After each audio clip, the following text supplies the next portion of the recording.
Dale. Bueno, hola Sofi, ¿cómo estás? Buen día. Gracias por Hola, ¿qué tal? participar de este encuentro. Hola, Sofía, ¿qué tal, Meche? ¿Qué So- tal? Buenos días.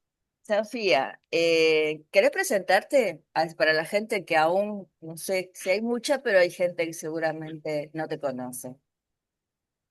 Bueno, mi nombre es Sofía Gatica, pertenezco a las Madres de Barrio Ituzaingó Anexo, línea fundadora.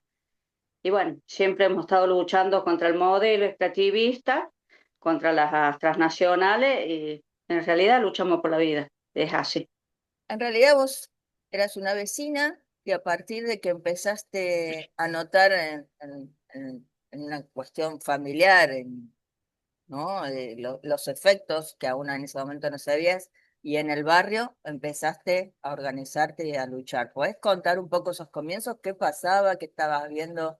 ¿Qué te pasó personalmente? ¿Y qué pasaba con los vecinos? ¿Qué era lo que vos observabas?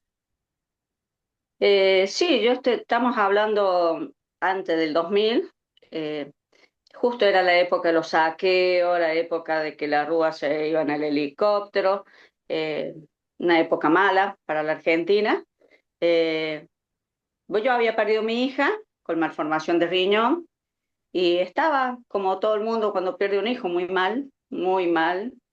Hasta que una vecina me dice que me Nació, tenía que levantar. nació y vivió poquitos días, ¿no? Con esa malformación. Sí, Ah, sí, nació y vivió poco tiempo. se Hasta llamaba que una vecina, Nandi, ¿no?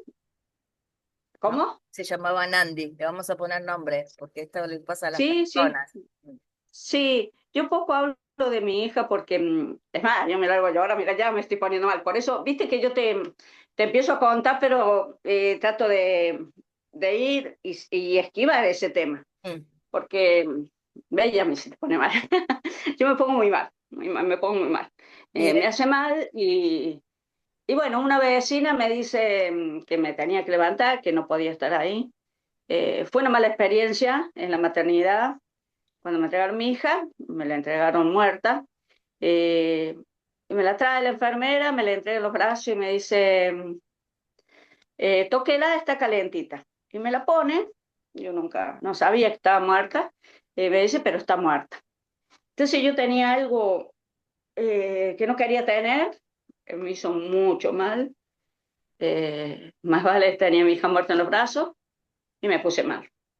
Así que trato de no contar, que es muy fuerte. pero eso tuvo Así un gran que significado para todo lo que pasó después, ¿no es cierto? Esa vivencia que... sí, pasa que en esa época, viste, uno no sabía lo que estaba pasando en el barrio y, y empecé a ponerme muy mal, muy mal porque me había perdido mi hija. Y, y pasó una vecina, me vio mal y me dice que me tenía que levantar, que no podía estar así. Y yo tenía una vecina que ahora falleció, que es Susana Márquez. eh, Me cruzo a ella y le cuento que lo que me estaba pasando a mí. Me dice, ¿sabes, Sofía, que yo perdí mi hijo? Me dice, vivió poco tiempo y no puedo quedar embarazada porque vivo pariendo dos embarazos. Y me dice, tenía, no sé si tenía un añito el hijito de ella o 9 meses, no sé cómo era, y había fallecido. Acá al lado me dice también, entonces yo ahí, porque yo siempre veía a la maestra pasar por frente de mi casa con pañuelo en la cabeza, o donde iba había gente con pañuelo en la cabeza, los niñitos con barbijo. Yo ahí empecé a relacionar porque vos no te das cuenta, porque es como si nos hubiéramos hecho ya acostumbrados a vernos así. Entonces, y los pañuelos de la cabeza es porque estaban con quimioterapia, las mamás estaban peladas. Los niñitos con barbijo tenían leucemia. Y me dice acá al lado, dice, hay vecinas que también han perdido los hijos.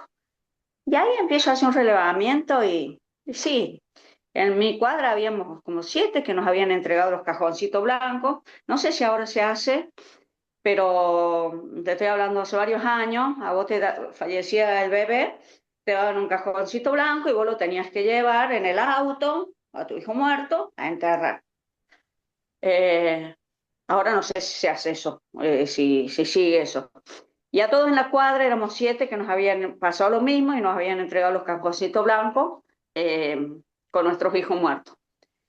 Y había una vecina que tenía el hijo con anemia hemolítica, después tenía una chica al lado con esquizofrenia, al frente un señor con lupus, y empecé a hacer un relevamiento viendo qué es lo que pasaba, porque ahí me di cuenta que no era yo, sino éramos muchos vecinos que estábamos con la misma problemática.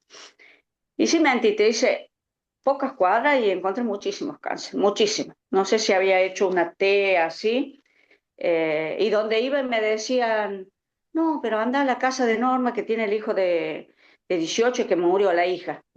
Me voy a Norma y Norma me dice, ah, acá a la vuelta está fulano de tal con un chico que falleció de 23 años. Me vuelvo para mi cuadra, estaba Jessica Vallejo que tenía leucemia, al lado, casi por medio estaba Brisa que tenía leucemia, en la media cuadra estaba Jonathan que tenía leucemia. Bueno, y empecé a hacer un relevamiento de la cantidad de gente y, y esa gente te iba diciendo, te iba dando otro nombre, otro nombre, otro nombre. Hasta que llego a una casa donde había una señora que se llama Beatriz, y le cuento lo que estaba haciendo. Y me dice, ¿sabes que yo estoy haciendo distinto? Pero estoy averiguando el agua, me dice, porque el agua está salada. Nosotros en esa época decíamos salada, no decíamos agua dura, sino salada.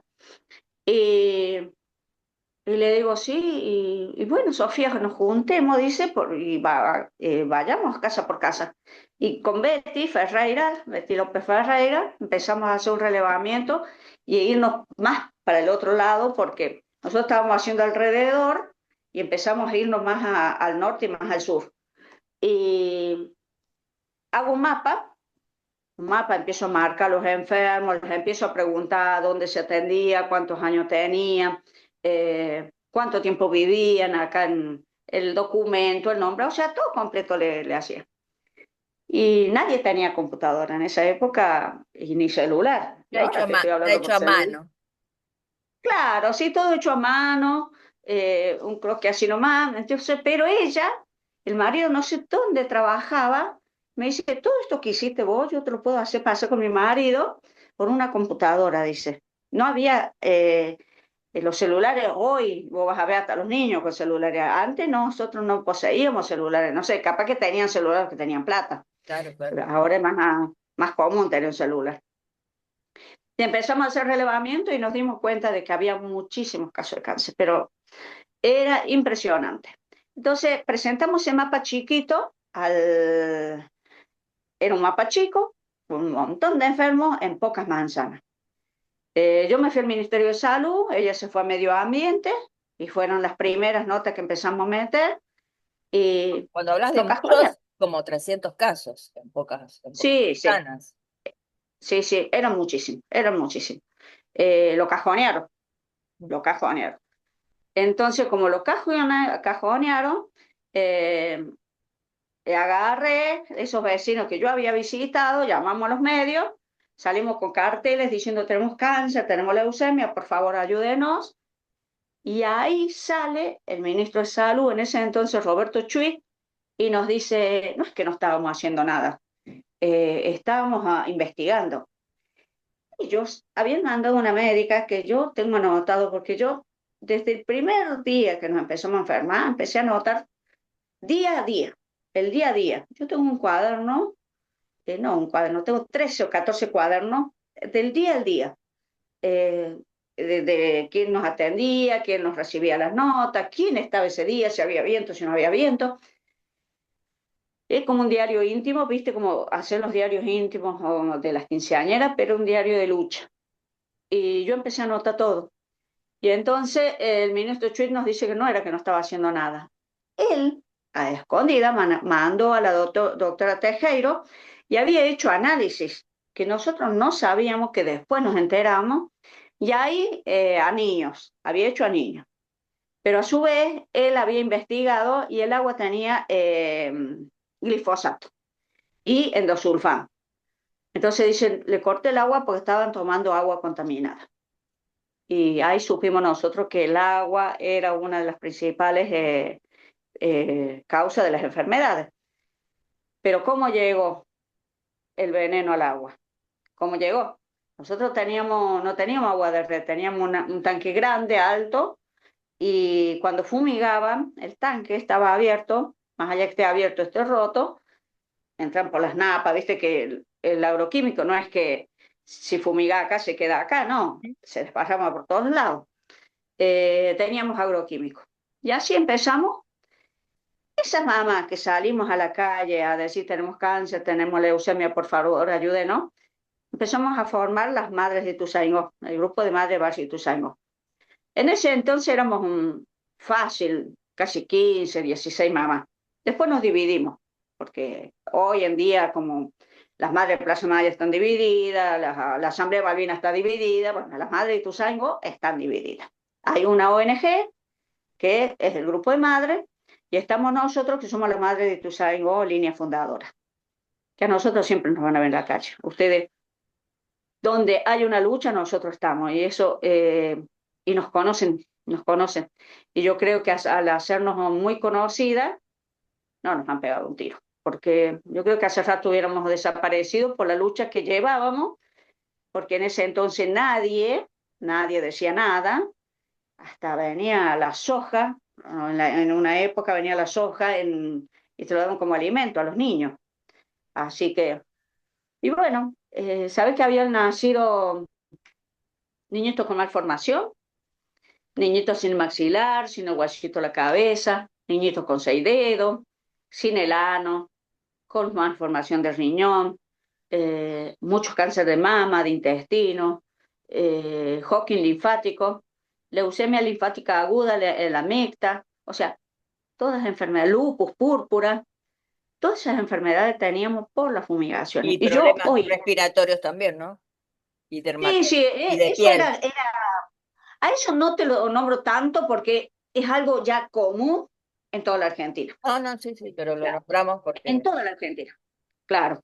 Eh, y entonces nosotros nos dimos cuenta de que nos habíamos enfermado. Y yo hoy te puedo decir que son los agroquímicos porque nosotros exigimos al gobierno que nos hiciera ese estudio. Nos habían hecho de leche materna, nos habían hecho nos midieron los campos magnéticos para ver si eran las líneas de media tensión, de metales pesados, plomo arsénico, de PCB, a ver si era PCB, eh, de todo. Y dio que teníamos agroquímicos. O sea, los niños analizados tenían de 6 a 7 agroquímicos, como mis hijos. Mis hijos tenían agroquímicos. Y, y bueno, ya ahí empezó a enfermarse la gente, ya estábamos enfermos eh, y no sabíamos qué hacer. Pedimos que nos sacaran, porque nosotros exigíamos que nos sacaran de un barrio contaminado. El gobernador en ese entonces, José Manuel de la Sota, que hoy ya no está, falleció, nos dijo, nos llamó y nos dijo, si el estudio que yo hago da mal, lo saco. No voy a permitir un genocidio en el barrio, no voy a permitir. Saco a todos. Primero nos ofreció 60 casas, que le dijimos nosotros que no aceptábamos 60 casas, que nosotros no estábamos luchando por nosotros, sino estábamos luchando por todo el barrio. Nosotros éramos 1.300 viviendas y necesitábamos 1.300 casas. Eh, y él quedó de llamarnos. Los resultados dieron mal y no nos llamó. Nunca más apareció. Nunca nos llamó, nunca nos llamó. Y con La este, gente se siguió enfermando. la verdad que a partir de tu experiencia personal tan dolorosa, y te agradezco por compartirla, pero está bueno también porque es la parte que no se conoce, ¿no? De que este modelo atraviesa también esos miedos, el sufrimiento que nadie ve, ¿no? Pudiste transformar todo ese dolor en lucha, más allá de que seguramente sigue estando, eh, y poder asociar de algún modo, poder lograr que se asocie todo esa enfermedad y muerte que estaba pasando en ese barrio con los venenos que estaban tirando, ¿no? A 40 años casi de esa experiencia que vos estás contando, de este modelo productivo instalado, en el que sobran ya estudios que dicen lo que producen. ¿Qué pensás que pasaría de aprobarse esa ley que está ahí, que es un proyecto, ¿no? Lo vamos a nombrar a del diputado Benedetti y del diputado Ferraro, que permitiría fumigar y que sea legal que te envenenen a 10 metros de distancia de tu casa. ¿Qué opinas sobre eso? ¿Qué pasaría? ¿Qué viabilidad tiene esta ley con tu experiencia? Y va a ser un genocidio encubierto de una, así de simple. De llegar a aprobarse también va a ser una batalla campal, porque ya nadie está dispuesto a perder hijos, a enfermarse y a luchar y rogar por un medicamento oncológico. Yo la verdad que no sé qué tiene en la cabeza ese hombre, porque busqué información y es de Entre Ríos, y Entre Ríos una zona también muy castigada. Eh, y yo digo, llega a aprobarse eso y nosotros vamos a tener que estar en la calle de nuevo. Y habrá gente muerta, y habrá gente detenida, porque no estamos dispuestos a que nos envenenen. No estamos dispuestos. Aparte, hemos abierto los ojos. Estábamos durmiendo y hoy en día la gente abrió los ojos. O sea, no es fácil aprobar algo así. Si lo aprueban, va a ser una batalla campal. Porque vos, donde vos hables de fumigaciones, ya te están llamando diciendo, ¿qué hacemos? ¿Cómo hacemos? Vengan, ayúdenos. Antes fumigaban y nadie decía nada. Nosotros llevamos a juicio a tres sojeros, le dieron 3 años de prisión, que no es nada, para todos los daños que habían hecho, y está bien, la línea se corta por lo más débil, porque se cortó por esta gente, que eran los que sembraban la soja transgénica, le metían el veneno, cuando hay transnacionales arriba, cuando hay gobiernos que permiten el ingreso de los agroquímicos, el ingreso de la soja transgénica, entonces se cortó ahí. Con 3 años no iban a prisión, le dieron tareas comunitarias y no cumplieron las tareas comunitarias porque los rechazaron en los lugares donde tenía que ir, porque a uno le había tocado ir al hospital de niños, en la parte oncológica, Tremendo. justo donde están los chicos enfermos, le dijeron que ahí no los querían. El otro falleció el año pasado, creo, uno de que nosotros teníamos que ir de nuevo a juicio, que era el juicio de causa madre, y no pudimos ir porque la justicia es muy lenta, muy lenta. Jamás pudimos hacerle juicio, pues se murieron los que nos dañaron. Entonces quedó ahí frenado el juicio. Lenta y en muchos casos cómplices, ¿no? Con este modelo, todos los fallos y todas las luchas que se han ganado fueron gracias a la movilización, como pasó con ustedes en Córdoba, y a compañeros abogados que se han puesto las causas al hombro y puesto al lado de los damnificados, pero no porque la justicia actuara de hecho sobre lo que estaba ocurriendo, ¿no? Lo dijo el doctor Carrasco, son cómplices. Eh, y la justicia siempre ha sido cómplice.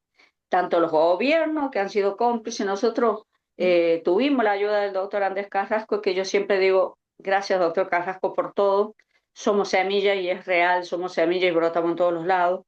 Y gracias a él nosotros podemos saber que el glifosato, si bien nosotros ya lo sabíamos porque nos enfermamos y vos me decís, ¿cómo lo sabes? A ver, tengo toda esta gente enferma, toda la gente muerta y los agroquímicos que están haciendo mal, no me hace falta mucha investigación.